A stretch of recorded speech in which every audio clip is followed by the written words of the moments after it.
So, how exactly do you verify the precise words of a foundational figure, a central religious authority, spoken centuries before systematic, written recording was even common practice? I mean, that is the historical and theological challenge at the very core of Hadith studies, and the stakes couldn't be higher. Right. The Hadith, these are the reports on the sayings and actions of the Prophet Muhammad. They're essential guidance for Muslims. They explain and elaborate on the Qur'an. But you're right, the whole system, it relies on human memory. Oral transmission across, 3 generations, sometimes more. And the classical scholars, the people who were actually tasked with putting all this material together, they weren't naive about that difficulty, were they? Oh, far from it. The sources show they were acutely aware that fabrication happened on a massive scale. So not just people misremembering things by accident. No, not at all. This was deliberate. It was driven by political factions inventing quotes to, legitimize rulers, by warring legal schools looking for support, and sectarian groups trying to establish theological dominance. So they didn't just throw up their hands and ignore it. They created what is, I guess, maybe the most unique historical authentication method in the pre-modern world, specifically to fight that kind of information pollution. Exactly. They developed the isnad system, the chain of narration, specifically to combat that endemic problem of forgery, and to try and distinguish the genuine from the political invention. Our mission today is to really analyze this intricate mechanism, the isnad. We're going to dive into its rigorous structure, what its proponents call its world-class feature, but we also have to unpack the massive critical challenges it faces today from modern historians, from secular critics, the inherent flaws they point to. We'll be exploring those tough questions that challenge the methodological heart of the system. Questions that are sometimes considered a bit taboo within traditional scholarship. And we'll examine the diverse responses from Sunni, Shia, Salafi, and modernist scholars to give you a really comprehensive look at this. Okay, let's unpack this system of verification. I've heard it called the peer review system of the Middle Ages. So break it down for us. How does this thing actually work? Okay, so fundamentally, every single Hadith report has 2 parts, and you can't separate them. First is the matan, which is the actual text, the content of the saying itself. The story. The story, yes. And second is the isnad, which is the chain of narrators. It's always A said, who heard from B, who heard from C, who heard it from the Prophet. So unlike a modern historian who might look at the content first for, say, plausibility, the classical Islamic scholars focused on the biographical integrity of the chain. That's precisely right. Yeah. Their genius was realizing that if the human vessel carrying the information was compromised by politics, by memory loss, by malice, then the message itself was irrelevant. They didn't just blindly accept a chain. They verified every single link using a highly sophisticated discipline. It's known as the science of jar wa ta'dil. The science of disparagement and praise. That sounds like a legal investigation, not historical research. What were they even looking for in the biography of a narrator who lived hundreds of years before them? It was basically historical forensics. They created these massive biographical dictionaries called Rijal literature to scrutinize every single person in that chain. And they were looking for 3 key things. First, honesty and character. Was the narrator known to be a truthful person? In their daily life. Yes, in everything. Yeah. Do they ever tell a lie, even a small one? If they failed this, they were labeled a kattab, a liar, and everything they ever narrated was instantly rejected. So moral character was the first firewall. What was the second? The second was memory and accuracy, or DAT. Was the narrator meticulous? Did they frequently contradict themselves, or did their reports agree with other reports from the same source? Could they recall the Hadith verbatim? If their memory failed, they might be labeled, say, al-hif, someone with a bad memory. Okay, so that's individual integrity, but there was also a really critical check on the logistics, right? The travel dates and locations. Yes, the third check was plausibility and connection. Were the 2 people in the chain, the student and the teacher, geographically and chronologically in the same place at the right time for this transmission to have actually happened? So if a narrator in Baghdad claimed to have heard something from someone in Damascus 50 years after that person died, the chain was instantly deemed broken or munkadi. It's that level of detail that makes the system so praised. that is a staggering commitment to historical verification.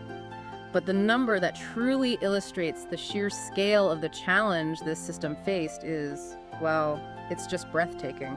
Let's talk about Imam Bukhari. It's the most compelling data point, really. Imam Bukhari, compiling what became the most revered collection, Sahih al-Bukhari. He's working in the 9th century. He had to filter through an estimated 600,000 circulating hadiths. 600,000? 600,000 pieces of information, all claiming to be the Prophet's words. And what did he approve in the end?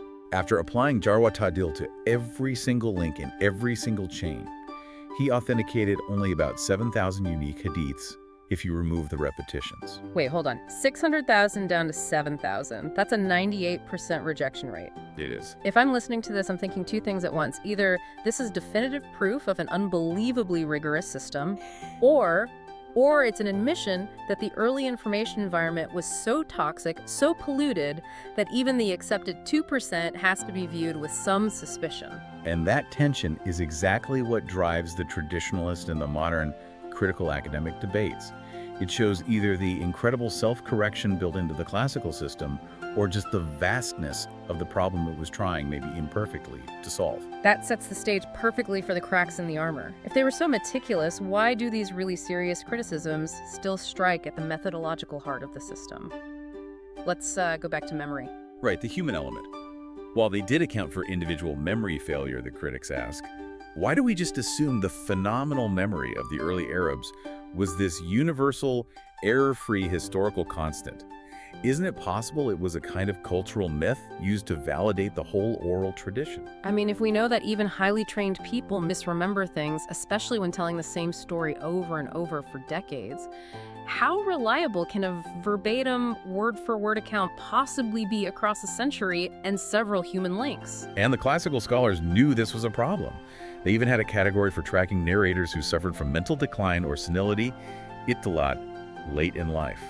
If a narrator was considered mu'talit, confused scholars would meticulously try to figure out which hadiths were narrated before the senility and which came after. So they were aware of it, but the challenge itself just highlights the constant threat of human fallibility, which sort of overrides the claimed perfection of the chain. Precisely. And this leads us to the most famous historical criticism, the gap. The fact that the first major systematic written compilations, like Bukhari and Muslim, they appear roughly 150 to 200 years after the Prophet's death. That gap, the missing century, that's where modern historians say the real work happened. It's the black hole of early Islamic history for many academics. The central methodological concern is that during this vast period of just oral transmission, circulating sayings, local legal opinions, pious folklore, political slogans, could have had perfectly fabricated chains retroactively attached to them to give them authority. And this is where we get the bombshell of the common link theory. This theory, pioneered by scholars like Joseph Schacht, argues that if you trace back hundreds of chains for a specific hadith, they often converge perfectly on one single individual living in the early 8th century, the common link. Schacht proposed that this common link might not have been a passive funnel for information, but maybe the actual originator of the saying. He might have invented the chain going backward to the Prophet to legitimize his own legal or theological opinion. So that flips the whole thing on its head.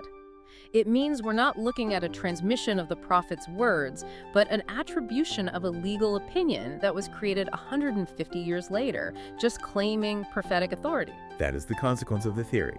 And if that chain invention process happened once, it calls the whole edifice into question, doesn't it? Speaking of questioning the edifice, doesn't this entire process land us in a kind of logical trap? The problem of circularity. It does. The skeptical question is this. If the whole system of authentication relies on the biographical dictionaries, the Riyal, which are themselves compiled using hadiths, isn't it circular? You're using hadiths to authenticate the reputation of the narrators, when the narrators' reputations are what you rely on to validate the hadiths in the first place. You're using the material to prove the integrity of the people who transmitted it. Exactly. Okay, let's turn to the content itself, the matan. What happens when a hadith with a seemingly perfect chain links to a problematic saying? This is where the political fabrication you mentioned earlier becomes so critical. It's where the tension is highest. We know that dynastic needs heavily influence the corpus. For instance, hadiths appear that specifically command unquestioning obedience to a ruler, even a corrupt one. Which would be very convenient for the rulers at the time. Very convenient. It legitimizes the Umayyad or later Abbasid caliphates and silences internal dissent. The chain might look perfectly sound, but the content serves an immediate political agenda. And this political schism is basically why the Sunni and Shia traditions have completely different hadith collections. Absolutely. The divide is methodological. The traditional Sunni methodology relies on this concept of adalat al-sahaba, the collective integrity and trustworthiness of all the Prophet's companions. The idea being that since they were closest to the Prophet, their transmission is generally accepted. Right. But the Shia view rejects that wholesale. Shia scholars reject that blanket trust because they believe many of the companions were politically biased or opportunistic or actively opposed the Prophet's designated successor. So they only rely on chains that pass through their own infallible imams. Claiming those are less prone to political corruption. Yes, and subject to a stricter Qur'an compliance test. Let's talk about content versus chain when the issue isn't politics, but, rational thought or science. We keep bringing up the famous example of the fly hadith. Yes, the hadith about dipping a fly into a drink because one wing carries disease and the other the antidote. A traditionalist will argue that if the chain passes the filter, then it is true, and revelation overrides human reason. Maybe modern science just hasn't caught up yet. But the modern critic pushes back, right? They'd say, if the content is absurd or scientifically impossible or ethically dubious, shouldn't that itself indicate a fatal hidden defect in the chain that the classical scholars just missed? It's the ultimate test of the chain. If the madam contradicts common sense, the modernist argues the chain is irrelevant, the hadith is flawed. Traditional scholars, however, will often deploy some complex intellectual gymnastics. They'll argue the hadith is metaphorical, or it only applies in specific, now-forgotten contexts, anything to preserve the integrity of the system. And what about when a hadith contradicts the ultimate authority, the Qur'an itself? This is the sharpest theological issue. Traditional scholarship usually resolves this through something called abrogation, or nashk. They argue that a hadith doesn't contradict the Qur'an, but rather the Prophet, acting under divine guidance, issued a later ruling that supersedes an earlier Quranic instruction. Can you give us a concrete example of this? Because to a critic, superseding the Qur'an with a hadith sounds like a complete reversal of authority. The primary legal example is the punishment for adultery. The Qur'an prescribes lashing. However, hadith literature contains reports where the Prophet ordered stoning for the same crime. To reconcile this, the traditional argument is that the command to stone was revealed later, functionally abrogating the earlier Quranic verse for specific circumstances. And how do critics see that kind of theological reconciliation?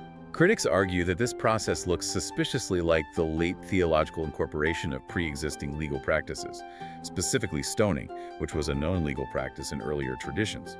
They claim the isnad system served to retroactively attribute these foreign legal imports to the Prophet, using the concept of nask to make it theologically acceptable. And then we also find authentic hadiths with, mythological elements. Stories of stones stealing clothes or trees crying that sound a lot like pre-Islamic folklore, or borrowing from Judeo-Christian sources, what's known as Isra'at. The classical defense frames these as mujizat, genuine miracles. They believe the physical world genuinely responded to the Prophet. The academic view suggests these are folk motifs that grew around the religious figure to sanctify him in a way that was common across the Middle East. The debate is whether the isnad filter could really distinguish actual prophetic truth from culturally circulating pious storytelling. The responses to all of these challenges really define the various Islamic schools of thought today. So how do the different groups ultimately decide if the isnad is a feature or a flaw? Well, the traditional Sunni and Salafi view stands firm on the defense of the chain. If the isnad is sound, the hadith is sound. The system is viewed as the divinely guided method to preserve the sunnah, and any apparent contradictions are just due to human misunderstanding, not a textual error. And the Shia, as we mentioned, they're defined by their skepticism of the historical actors. Exactly. The Shia view maintains its focus on the lineage. They reject the historical reliability of any isnad that runs through narrators they consider untrustworthy, preferring the chains that rely on the infallible spiritual authority of the imams.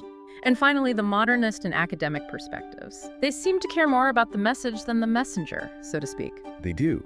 The modernist and academic view argues that the isnad system is historically unreliable as proof of verbatim transmission. It should be treated as historical literature, not infallible law. They prioritize reason, historical context, and the ethical consistency of the matnan over the chain's technical strength. They look to the overall gist of the Prophet's teachings, not a specific rigid wording preserved through a chain that may have been invented. So we have this vast, intricate historical anomaly, a network designed to stabilize transmission against forgery on an industrial scale. Yet the deep question remains, is the ISNAD system a miracle of historical preservation that succeeded? Or is it a masterpiece of retroactively fitted political and legal logic? And that leads us to the biggest modern paradox. Why is questioning the authenticity of the Sahih Hadith sometimes treated as heresy or blasphemy today, when the great scholars who compiled them, like Bukhari and Muslim, they freely criticized and rejected hundreds of thousands of reports? The classical masters embrace scrutiny. Modern adherents often feel the need to fear. That tension between classical rigor and modern rigid adherence is what makes this topic so continuously dynamic. The ISNAD system is genuine. It is. So let me leave you with this provocative thought that builds on the critique of its universality. If the ISNAD system truly is the most scientific method of antiquity for verifying historical reports, why has no other major historian or civilization, the Roman theory chroniclers, the Chinese dynastic historians, even modern secular historians, why has no one else ever adopted it for their own historical preservation? That's powerful.